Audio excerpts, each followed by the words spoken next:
You ever walk into a room and just feel off?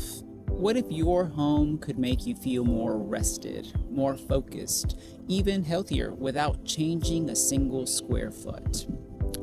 Because here's the truth. Your body responds to your space before your mind even has a chance to think. Nothing is wrong. Still, your jaw tightens, your shoulders lift, you feel unsettled and you don't know why. That's not personality. That's your nervous system reacting to the room. This isn't fluff, it's biology.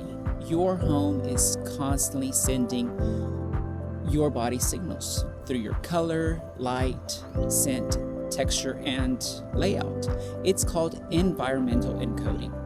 Every sensory detail is either grounding you or keeping you on edge. And if your home doesn't speak the language of safety, your nervous system won't either. I've helped people all over the country redesign their homes from their nervous system up, because when you get this right, you don't make the space look better. You start to feel better inside of it. This is what I call the sensory reset method. It's not about more stuff. It's about reprogramming how your home affects your body through the senses. Let me show you how it works. One client, a CEO used to constant performance, reached out not because she wanted a better looking home. She already had hired a decorator. But she kept waking up tired even after 8 hours of sleep. When I walked through her space, I knew exactly what was going on. Cold light, sharp surfaces, furniture is laid out for aesthetics, not function. The nervous system had no place to land. We didn't redo her space. We redesigned how it spoke to her body. Warm clay tones on the walls, wool rugs that softened sound and touch, dimmable lighting that shift through the day. A quiet nook by the window, no TV, just a space to be still. 2 weeks in, she said something I'll never forget. I finally feel like my home is taking care of me. That's what sensory design does. It doesn't just improve your home, it restores your nervous system. Let's start with light, because it's the first thing your body responds to. Harsh overhead lighting keeps you in constant low-grade alert state. Your body feels exposed, watched, braced. Instead, soften it. Use lamps, use window shears. Let natural light lead during the day. Let warm, indirect light carry you into the night. Lighting should whisper, not shout. Now, color. Most people choose paint based on Pinterest, but your body doesn't care about trends. It cares about tone. Earth tones, clay, sand, moss, stone. It regulates the nervous system. They're calming because they're familiar to your DNA. It recognizes them from thousands of years outdoors. Color isn't a vibe, it's a signal. Then there's texture. Your skin is reading the room before your eyes do. When everything's smooth, synthetic, or slick, your body stays guarded, unsettled. Bring in tactile contrast. Wool besides wood, linen near plaster. Let texture speak honesty.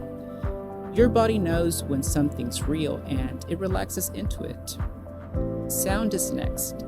Even a quiet home can overstimulate through humming appliances, echoing walls, high-frequency buzz. These aren't just annoyances. They keep your nervous system active. Without your consent, soften the edges, add curtains, rugs, wall panels. Introduce amber sounds like water, wind, even silence. Every sound should say, you can let go now. Scent. This one gets ignored until it changes everything. Scent is the fastest way to shift your emotional state. It bypasses logic, it moves straight into memory and feeling. For instance, lavender says rest, cedarwood says you're grounded, citrus, wake up gently. Don't mask your space, curate it. Lastly, flow. I'm not talking about how big your house is. I'm talking about how your body moves through it. Is your layout intuitive? Do you bump into corners? Is there a clear path to pause, breathe, and reset? Design your rituals, not your square footage. You need places to land, corners that say, this is where you belong. Your space doesn't need to impress. It needs to hold you right now. Too many people are living inside homes that look good, but they feel like they're constantly under pressure. That's not design, that's performance. And you deserve more than that. If your home has been quietly draining you, if you're doing all the self-care but still not feeling cared for, this is where we start. Design isn't about status. It's about nervous system fluency. It's about giving your body what it has been asking for in silence. I help clients create spaces that restore the human behind the schedule. If you're building, remodeling, or simply feel like your space isn't working for you anymore, let's talk. Not a sales pitch, a strategy conversation. You'll find a link below to schedule. And if you want to start right now, I've created a free sensory reset checklist. Simple shifts that can make your space feel more supportive today because your home is already shaping you. Let's make sure it's shaping you into someone who feels grounded, rested, and real. That's the promise, that's the method, and that's the invitation. Thank you for tuning in. May your space always feel like home.